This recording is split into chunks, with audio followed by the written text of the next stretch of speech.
Goa Organics వారి skin care, hair care, wellness products కోసం AP తెలంగాణలో డిస్ట్రిబ్యూటర్లు కావాలని వివరాలకు స్క్రీన్ పైన ఉన్న నెంబర్కి కాల్ చేయండి. Hi hello welcome to Suman TV. నేను మీ రోషన్. సో గత 2 రోజుల నుంచి కూడా ఎక్కువగా సర్క్యులేట్ అవుతున్న న్యూస్, త్రినేని సీరియల్లో తిలోత్తమ గారు యాక్సిడెంట్లో చనిపోవడం జరిగింది.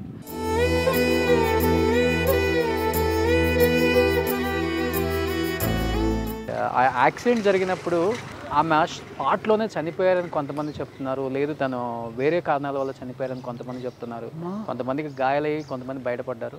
అదే సీరియల్లో తిలోత్తమ హస్బెండ్గా చేస్తున్న చందు, నిజంగా నేను వేరే షూట్ నుంచి వస్తుంటే కాల్ చేయగానే నేను తను ఎయిడ్ చేయటం చూసి కంట్రోల్ చేసుకోలేకపోయాను. అంటే తను ఎంత డిప్రెషన్లో పోయాడో అర్థమవుతుంది. అంటే ఆ ఇన్సిడెంట్ని ఆయన కళ్ళతో చూశాడు కాబట్టి అది తట్టుకోలేకపోతున్నాడు.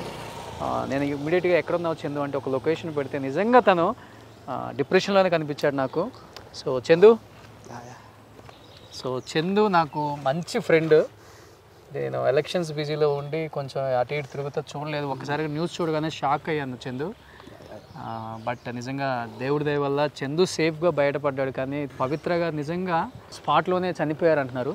చందు, నిజంగా ఆ యాక్సిడెంట్ టీవీలో చూసిన వాళ్ళే తట్టుకోలేకపోతున్నారు. అండ్ నువ్వు లైవ్లో ఉన్నావు, ఇన్ని సంవత్సరాలు ఆమెతో హస్బెండ్గా యాక్ట్ చేసావు ఆ సీరియల్లో. నేను అదే అందరికీ ప్రెస్కి అదే చెప్తున్నాను. సుమన్ టీవీ అంటే నాకు ఒక రెస్పెక్ట్ ఉంది. అండ్ ప్లీజ్ మీరు ఒక మాట వెనక్కి తీసుకోవాలని నేను కోరుకుంటున్నాను రోషన్ గారు. And for every media I'm saying the same thing. తను చనిపోలేదు, తను మనతోనే ఉంది కూడా.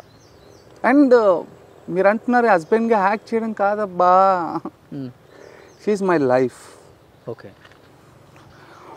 అండ్ మీకు ఎంతవరకు తెలుసో నేను కొన్ని ప్రెస్ని నమ్ముతాను, కొన్ని ప్రెస్ని నమ్మను. అంటే ఆ రిపోర్టర్స్ని ఈ రిపోర్టర్స్ని నేను పేరు చెప్పను. అండ్ సరే, ఈరోజు అంటే ఒక జర్నలిస్ట్గా ఒక ప్రెస్ ఇవన్నీ చూడకుండా యాజ్ ఎ ఫ్రెండ్గా అసలు ఏం జరిగింది అంటే అసలుకి మీరు రియల్ లైఫ్లో ఎలా ఉండేవాళ్ళు, అసలు ఆ సిచ్యువేషన్ గురించి ఏం చెప్తావా, యాక్సిడెంట్ గురించి, ఇన్సిడెంట్ గురించి చందు? ఫ్రాంక్గా చెప్పాలంటే మేము హైదరాబాద్ నుంచి బెంగళూరు ట్రావెల్ చేసింది కన్నడలో ఒక మూవీ సైన్ చేయడానికి. కన్నడలో ఒక మూవీ సైన్ చేసాము, అడ్వాన్స్గా పేమెంట్ తీసుకొని రిటర్న్ అయ్యాము.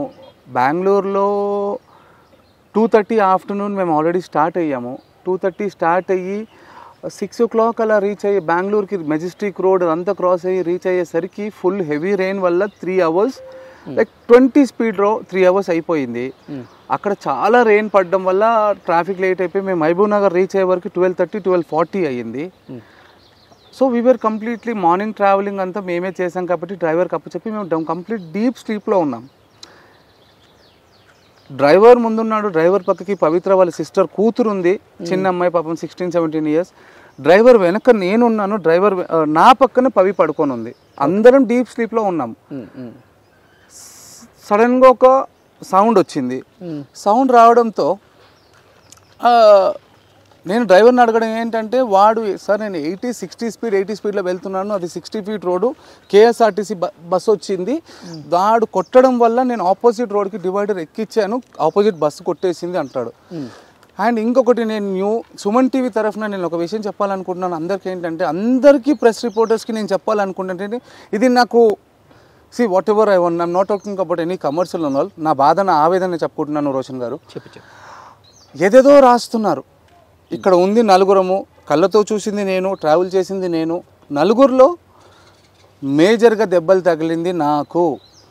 Today this is the 3rd day నాకు స్కల్ ప్రాబ్లం ఉంది. ఆ స్కల్ ప్రాబ్లం వల్ల I'm not able to recognise the people. 10 minutes మీరు రోషనా ఎవరా అనేది మర్చిపోతున్నాను. అదే నేను ఫోన్ చేసినప్పుడు కూడా నేను అందుకే అడిగాను. నేను ఫోన్ చేయగానే ఫస్ట్ బాగా మాట్లాడాడు, అండ్ సెకండ్ టైము అంటే నాకు అర్థమైపోయింది అదేదో కొంచెం మెమరీ పవర్ తగ్గింది నాకు అర్థమైపోయింది పూర్తిగా. అండ్ ఇక్కడ ఏంటంటే ఆ నలుగురిలో ఎవరికి తగ్గలేదు సార్ దెబ్బలు. నలుగురిలో తగిలింది పవిత్ర గారికి కూడా. To be frank I'm telling you, పవికి చిన్న దెబ్బ తగ్గలేదు, నా పవికి చిన్న దెబ్బ తగ్గలేదు. కార్ ఆపోజిట్లో రోడ్ వెళ్ళింది, గ్లాస్ బ్లాస్ట్ అయింది, స్మోక్ వచ్చింది. తను బ్రీత్ తీసుకొని జస్ట్ రైట్ టర్న్ ఇవ్వేసరికి నేను రక్తమడుపులో పడి ఉన్నాను. నన్ను చూసి నాన్న ఏమి ఇంతే బ్రీత్ ఆగిపోయింది తప్పితే ఇక్కడ జరిగింది అంతే. తను మన చిన్నపిల్లలు ఏడ్చినా కూడా అని ఆగుతారు, మనం వీపులో ఒక 2 దెబ్బలు కొడతాము, చెస్ట్ ఏదో చేస్తే వాళ్ళు రూపీ రివీల్ అవుతారు. అక్కడ తనకి బ్రీత్ ఆగడం వల్ల నేను అన్కాన్షియస్లో ఉన్నాను, డ్రైవర్ వచ్చేసి 108కి తిరుగుతున్నాడు, చిన్న పాపకి తెలియదు, ఆ నాలెడ్జ్ లేదు, ఆ టెన్షన్లో తను ఆగిపోయింది. ఎవడో ఒక మనిషి వచ్చి వెనుక ఒక దెబ్బ కొట్టినా ముందు దెబ్బ కొట్టినా తను ఈరోజు బ్రతికేది. And the major fucking point I'm telling everyone, ambulance వచ్చేసి 15 minutes లేట్ వచ్చింది, లేకపోతే ఈరోజు పవి బ్రతికేది. అందరికీ నేను అదే చెప్తున్నాను, అన్ని న్యూస్లో అదే చెప్తున్నాను, బట్ రాయట్లేరు. ఈరోజు అంబులెన్స్ ఆన్ టైం వచ్చి ఉంటే నా పవి బ్రతికేది. తర్వాత ఆఫ్టర్ దట్ అందరూ అనేది ఏంటంటే మీరు అన్కాన్షియస్లో ఉన్నారు, హాస్పిటల్కి వెళ్ళేసరికి 1 అయింది, 1:10 అయింది అన్నారు. ఆఫ్టర్ 1:30 కాన్షియస్ అన్కాన్షియస్ నాకు తెలియదు, ఒక న్యూస్ చెప్పారు ఇట్లా మీ పవి అయినసరికి నేను లేచి నా నాలెడ్జ్ లేకుండా నేను అక్కడ డాక్టర్లను చేసుకోవడము, అక్కడ గ్లాసులు పగడగొట్టడం ఏదో జరిగింది. చేసావా? చేశాను అంటున్నారు, నేను చేశానని నా నాలెడ్జ్లో లేదు, చేశాను. అండ్ వాళ్ళు ఏంటంటే వీళ్ళకి షాక్ ట్రీట్మెంట్ ఇవ్వాలి, 1 day మెంటల్ హాస్పిటల్లో పెట్టాలి అని అన్నారు. అదే గ్యాప్లో అభిమానులే కావచ్చు ఎవరో ఏదో వచ్చి అన్నారంటే వద్దొద్దు మేము మెడిటేషన్ చేసి మార్చుకుంటాము, షాకులు ఇస్తే వేరే పరంగా వాడుతుంది అంతే. ఆ గ్యాప్లో ఇంజెక్షన్ ఇచ్చి పడుకోపెట్టారు. మార్నింగ్ 4 o'clock నాకు న్యూస్ తెలిసింది. 4 o'clock లేచేసరికి న్యూస్ చెప్పారు. న్యూస్తో మళ్ళీ నేను ఎలా రియాక్ట్ అవుతానో అనేసరికి నా ఆర్టిస్టులు ప్రొడక్షన్ హౌస్ అందరూ రౌండప్ చేసి, and thanks to Zee Telugu team, వాళ్ళు కూడా చాలా హెల్ప్ చేసి అందరు నన్ను ఓపికతో నన్ను ఒక డైవర్ట్ చేసి తర్వాత పవి దగ్గర తీసుకెళ్ళారు. పవి దగ్గర తీసుకెళ్ళి నేను పవి పైన తన మీద పడి ఏడ్చిన రక్తం, నా రక్తము తన ఫేస్ పైన ఉంది తప్పితే వేరే ఏమీ దెబ్బలు లేవు. అస్సలు బ్లడ్ అస్సలు రాలేదు తనకి. సరే ఉండినా కూడా సార్ నేను ఏదంటానంటే మనకున్న ఒక 6 layers 7 layers ఒక చిన్న తగిలి ఉండొచ్చు తప్పితే it's not a major thing. Please మీ తరఫున మీరు అందరు పబ్లిక్కి చెప్పండి. ఫస్ట్ టైం తను మీడియా ముందుకు వచ్చి మాట్లాడటం కూడా, అందుకని ఈరోజు మొత్తం క్లియర్గా చెప్తున్నారు ఉన్నది కూడా. తను నా మీద పెంచుకున్న ప్రేమ అవ్వచ్చు, నా మీద పెంచుకున్న అఫెక్షన్ అవ్వచ్చు, నన్ను చూసి నాన్న ఏమైంది అంతే ఆగిపోయింది తప్పితే తనకి ఏమీ అవ్వలేదు. హార్ట్ అటాక్ వచ్చిందని డాక్టర్స్ అంటారు, ఇమీడియట్ స్ట్రోక్ అంటారు, కార్డియాక్ ఏదేదో పేర్లు చెప్తున్నారు, బట్ తనకు మాత్రం ఏ జరగలేదు. కానీ ఈరోజు అంబులెన్స్ ఉంటే నా పవి బ్రతికేది.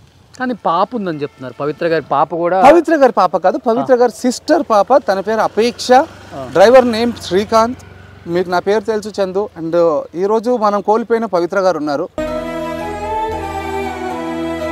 ఎంత స్పీడ్ లో వెళ్ళింది చందు కార్ అసలు? అంటే ఓవర్ స్పీడ్ వల్ల లేకపోతే అన్కాన్షియస్ లో ఉన్నప్పుడు డ్రైవర్ ఏమంటాడంటే సార్ నేను 80 స్పీడ్ లోనే ఉన్నాను అంటాడు. బట్ డిపార్ట్మెంట్ వాళ్ళు ఏమంటారంటే డ్రైవర్ వచ్చేసి 160 170 స్పీడ్ లో ఉన్నాడు అని వాళ్ళు అంటారు. బట్ ఇంకా ఏమీ తెలియదు. బట్ ఈ రోజు అయితే మనం ఒక మనిషిని కోల్పోయాం.